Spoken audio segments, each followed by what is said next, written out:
This episode is part of Glendale Library Arts and Cultures and the Southern California Library Cooperative's Be the Change series, which focuses on inclusion, diversity, equity, anti-racism. Be the Change events will build collective understanding of systemic racism, elevate the voices and stories of Black, Indigenous, and people of color, and inspire our community to be the change. Hi everyone, it's Melissa. And Desiree. Welcome to another episode of G.E.N Talks, where the goal is to empower the youth of Glendale and connect youth to community resources, individuals, and organizations through interviews and discussions. Today's special guest is Yesenia, who is a veteran producer who has worked on multi-award-winning titles such as Batman Arkham City, Minecraft, and Pokemon. She has always been passionate about creating a space and better representation for Latinx and other marginalized communities in the gaming industry, both on and off screen.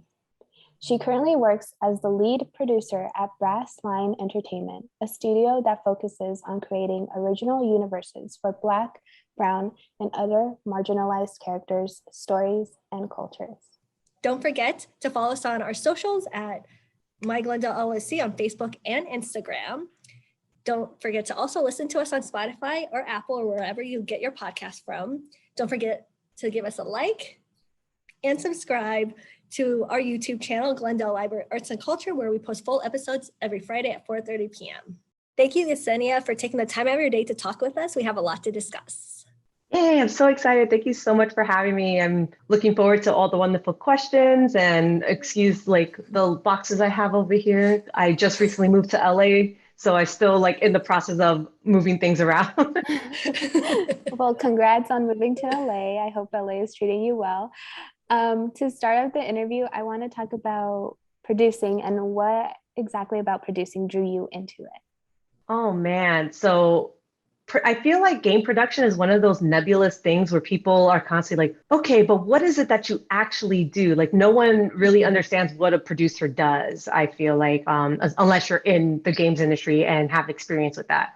So to kind of take it back a step further, for those that don't know what a producer does, is essentially we are the connective tissue between all of the disciplines and across the entire studio that make sure everyone's talking to each other, and we get alignment on what our vision is and our schedule is, and make sure the game goes out the door. So we are essentially making sure that we're laying the tracks down for the train to keep moving. And sometimes that train is moving while we're putting the tracks down to keep it going. So that's our main thing, is removing all the roadblocks and keep the train moving.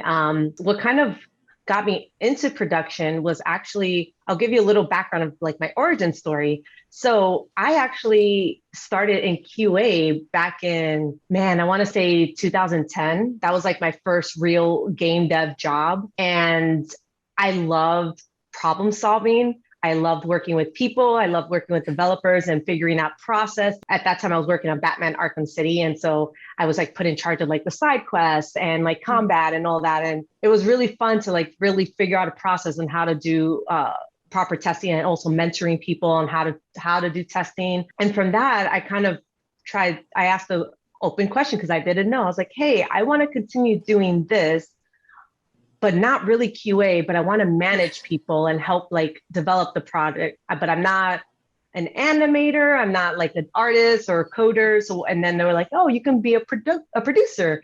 I was cool, I want to do that. And so essentially I worked my way into my first game studio, and started off as an office assistant and became an associate producer relatively quickly, from production assistant to associate producer. And from there, I just kind of learned how to do everything. And what I love about production is that I get to work with so many different departments and different people and help deliver something tangible to people, players out all over the world, and actually make something that matters and, and inspire others. Because gaming has made such a huge impact on my life that I want to continue to make that impact for others. And so I love working with people. I'm very extroverted, in case you can't tell also.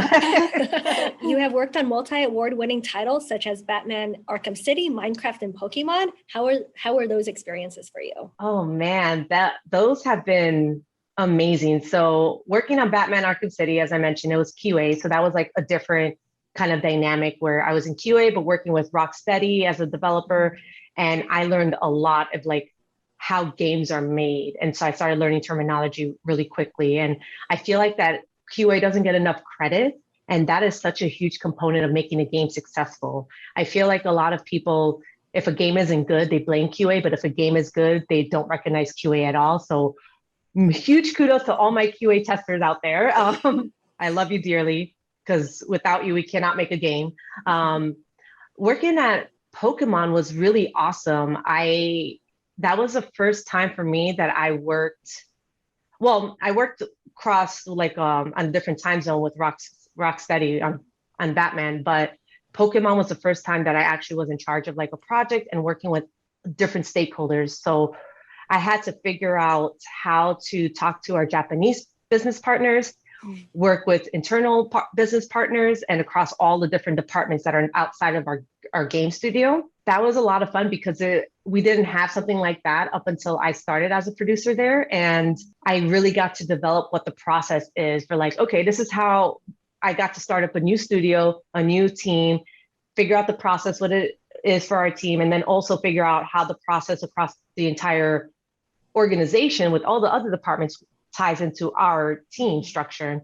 And then on top of that, I also had to manage and handle across the seas in Japan of like, and how to interact with them, which taught me a lot of like, okay, I elevated my communication skills a lot more. And because of this, I was also able to work on a live services game, which gave me more experience in that regards, which I was super excited about because it was like, hey, work on this game and make the experience better for people. And I got like our incidents down to 0 for that game, which is amazing. So there were like no outages or major like severity 1 crashes. Sorry, I use jargon and people may not know that.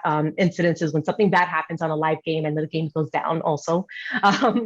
And I feel like that exposure and experience working with all these different departments and internationally kind of prepared me to work at Minecraft, because Minecraft was kind of this big org as well too, which is another very large franchise, just like Pokemon, loved by children and mostly, even though everyone loves them.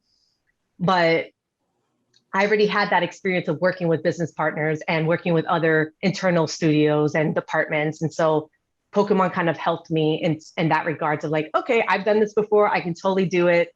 So I brought that knowledge with me. But Minecraft, I will say for the first time, that was where it pushed my boundaries more on Minecraft, was that I worked more directly with engineering. So I was part of like the engineering team.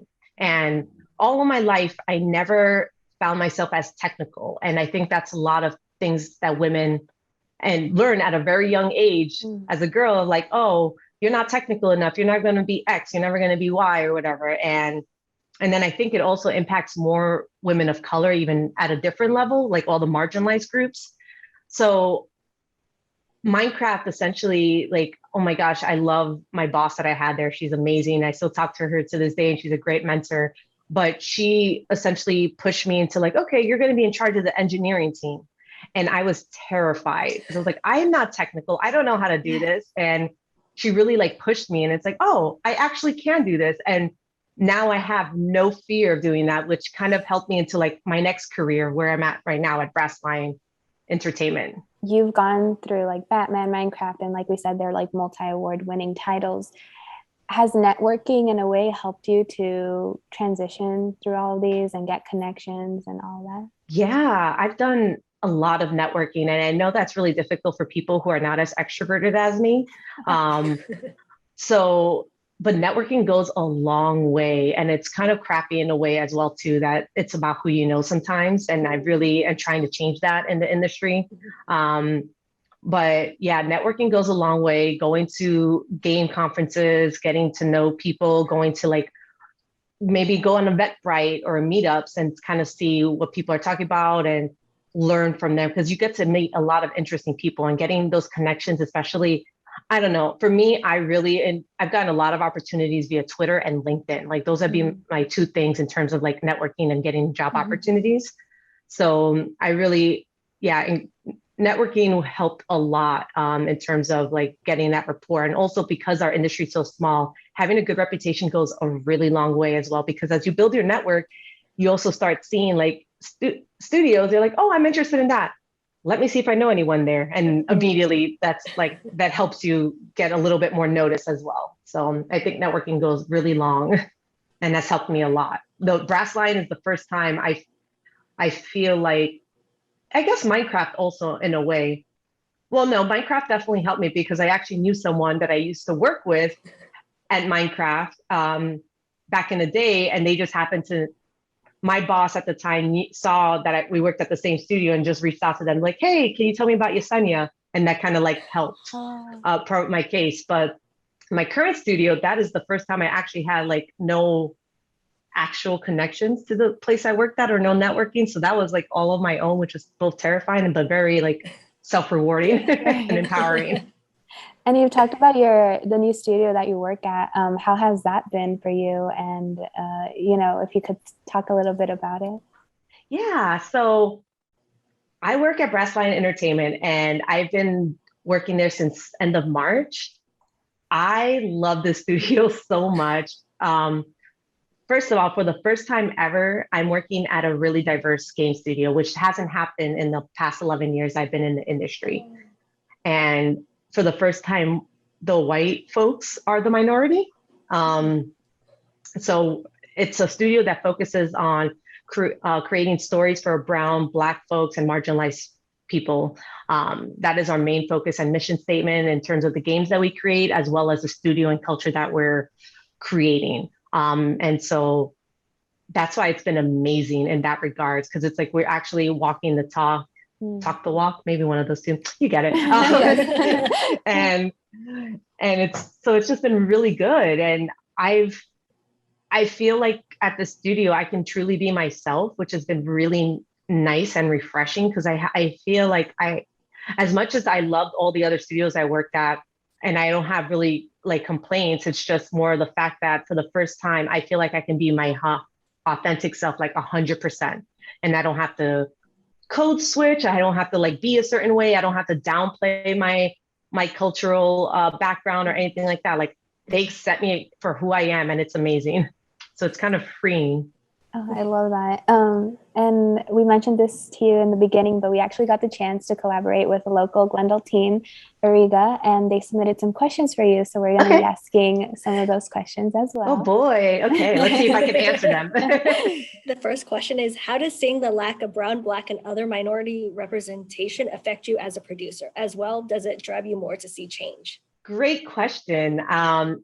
Yes. So it has impacted me a lot throughout. Like I mentioned, I've been in this industry for 11 years now, and I have not seen a lot of Black and brown people in our industry, quite frankly. And also our stories, I felt like haven't been told. And it's been very frustrating for me, it's been challenging because sometimes I feel like I've always been the minority that has to fight for my story or other people's stories to be told, and I have to justify it. So it's been exhausting, and I'm tired. Honestly, I'm tired of that. And so, yes, I am definitely looking for change. And by that is the first step is where I'm working at the studio, because that is our main mission and goal, is to actually be that change and change the narrative on the games that we create, and also like push the envelope, which we hope other studios will take from kind of this blueprint, because we shouldn't be a background character. We should be the main role. And so, yeah, it's been saddening for me for a while now. But I finally feel happy in my new role because I'm seeing that change happen internally with our studio. But yeah, for a long time, I felt like I didn't have any role models or anyone to look to that'll help me, because it's mostly been a male, white, cis dominated field. Mm-hmm. And finally it's starting to change a little bit, but we still have a long way to go. And I'm working on changing that with every step of the way, what little I can do each day. And speaking of role models, Ariga wants to know, are there any producers that you have looked up to during your journey? Yeah, wow.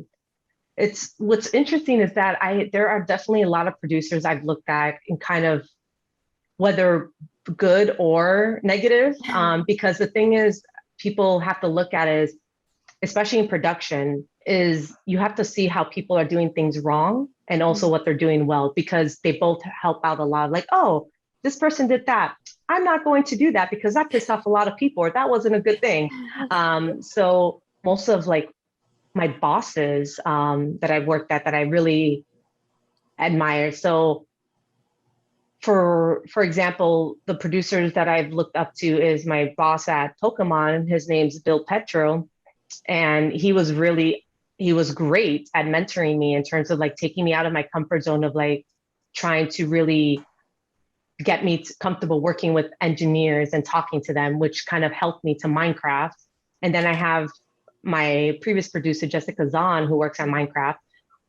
Amazing mentor. She's one of the most empathetic leaders I've ever worked for, and showed me that they actually do exist. And she's a woman, and like, it's amazing. And so I look to her in terms of guidance because she's been doing this for 20 plus years. She has experience. And then of course I look at my current boss as a mentor, Bryna Davy Smith, and she is my first woman person of color boss. And that is a huge deal for me. And so I kind of look at that. And then I've also, I've looked a little bit at, back in the day, Rob Ferguson, because he's also known as like the person for Gears of War and all that. So I saw how he has done things. So I kind of looked at his style and see what I don't want to do and take away from it. And I'm like, that's really cool. Like I want to maybe one day be at that level of like notoriety, I guess, or not really notoriety is the best word. I can't describe, but I just want to be known where it's like, oh, I have this great producer. Let me think that I can think about, and it's Yesenia. And I want to get to that point where people like know who I am and know like the value I bring.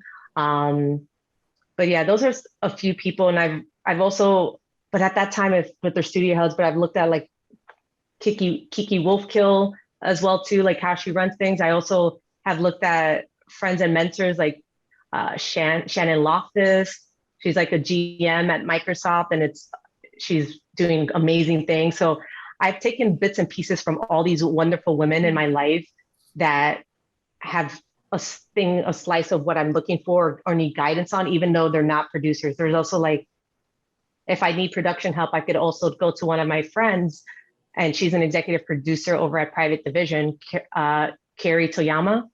Amazing woman, person of color. So it's the list goes on. And I just have like all these amazing, the thing is, surround yourself with amazing people. That's the biggest thing. And they all have something to contribute to your life. So previously you've talked about all the amazing experience that you have had in your field. So Ariga wants to know, which was your favorite? It would have to be on Minecraft. The reason why specifically is because last year I was able to present at Minecraft Live. And that was a first for me. I've never presented anything on stage before at that high caliber. And I felt accomplished because I feel like I provided a voice and representation for the Latinx community, and that to me meant a lot. And also the fact that I had people reach out to me who I don't even know. And some of them I'd known from like, oddly enough, someone from elementary school reached out to me because they were just randomly watching that. They're like, hey, is this you? And so that was really cool. But I've also had like other people were like, hey, I don't know you, but I just saw you on Minecraft Live. I just want to say thank you so much. I had no idea there was another, Ecuadorian out there or stuff like that. And just that representation means a lot to me. So that was like one of my exciting and proudest moments so far. What is your favorite thing about being a part of the gaming industry? Being a part of it. So I've always been a gamer. And so I get to essentially do a job that I love as a hobby. But I love being very creative and working with creative people. So that's something that makes because I've thought about, as most women have thought about leaving, is the game industry entirely, because sometimes it can be toxic, but I can't leave because I love gaming. I love making products and video games for people. I love making the joy that it brings to them. Like for example, this past year has been very difficult for a lot of folks. It's, with the pandemic, people being stuck at home. And you know what brought people joy? Art, entertainment. And that reminded me again of why I do what I do. So that's the reason why. I stay in. To you, what does all of this signify, especially being a Latina producer, which in the mass media do not get enough recognition they deserve?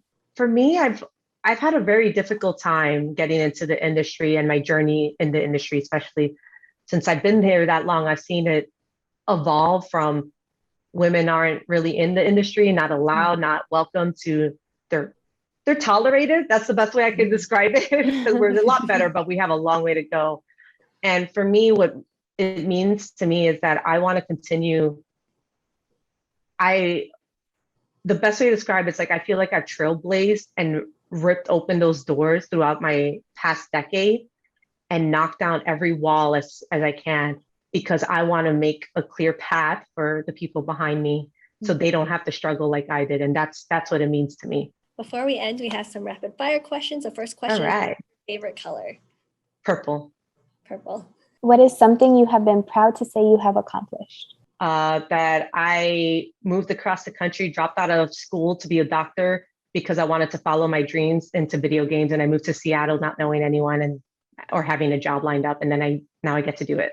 What is some advice that you wish you would have known when you were younger? That no matter what you do, people always have something to talk about. And so might as well just live your best life and do you and what makes you happy. Could you describe yourself as a teenager in 3 words? Unsure, small, and self-deprecating. What's your favorite video game? Halo 2. If you could have any superpower, what superpower would you have? Oh, that's a really good question. What superpower would I want? I wish that I can make everyone just be kind and have like if there's a superpower where it's like I can just like telepathically give someone kindness and like just go be a kind human being, a decent human being, that would be my favorite thing to do, and the world will be a better place. If you could have 3 people dead or alive for lunch, who would you have? Ooh, that's a good. I would have Selena. I would have my great grandfather. And the reason for that is because I'm also part Chinese. And I want to know more about that side of my culture. And I don't know enough of it. And so I wish I could talk to him. Third person, this is going to be silly, but my best friend, he passed away back in 2017. And I miss him dearly. So I would want him because I have lots of questions for him. What is a book that you have recently read or are currently reading that you would recommend? Recently read, I'm actually currently reading this book that all of us at the studio are reading. It's called The Culture Code.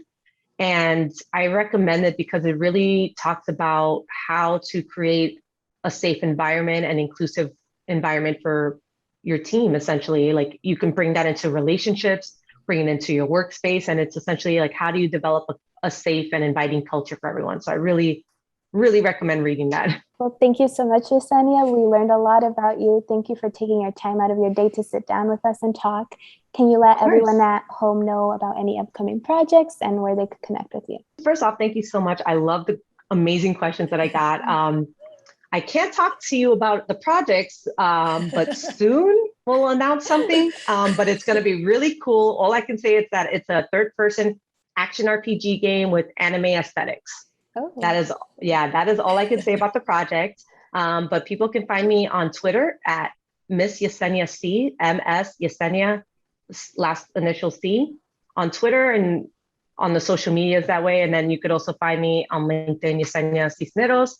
But if you link with me, please add a message that you found me through this podcast, because most likely I will ignore requests. But my DMs on Twitter are definitely open, so feel free to message me there. Awesome. Well, thank you once again. Thank you. We really enjoyed this. Thank you so much. Thank you.